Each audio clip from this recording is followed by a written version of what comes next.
হুমকি সংস্কৃতি বা থ্রেট কালচার। আরজিকর কাণ্ডের পর এই অভিযোগ নিয়ে সরব হয়েছেন রাজ্যের বেশিরভাগ মেডিকেল কলেজের পড়ুয়ারা এবং ইন্টার্নরা। আর এই থ্রেট কালচারে ঢুকে পড়েছে রাজ্যের প্রায় প্রতিটি মেডিকেল কলেজ।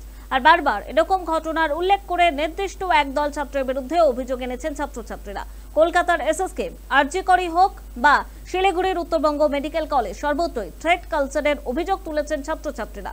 জুনিয়র চিকিৎসকদের তরফে একাধিকবার আশিস পান্ডে, বিরূপাক্ষ বিশ্বাস এবং অভিক দে সহ একাধিক জনের বিরুদ্ধে থ্রেট কালচারের অভিযোগ উঠেছিল। এসবের মধ্যে এবার আরজিকর হাসপাতালে থ্রেট কালচার রুখতে তৎপর হয়ে উঠেছে কর্তৃপক্ষ।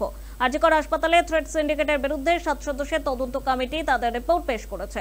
শনিবার বৈঠকের আগে জুনিয়র ডাক্তারদের দাবি, শুধু আশিস পান্ডেই নয়, ঘটনায় যাদের নাম উঠে এসেছে সবাইকে গ্রেফতার করতে হবে। তদন্ত কমিটির পর্যবেক্ষণে উঠে এসেছে 59 জন জুনিয়র ডাক্তার, যার মধ্যে ইন্টার্ন, পিজিটি, এমবিবিএ পাঠরত ছাত্রছাত্রীদের বিরুদ্ধে অভিযোগ ছিল। এদের মধ্যে 4 থেকে 5 জনকে বাদ দিলে বাকি সকলেই অভিযুক্ত বলে প্রমাণিত।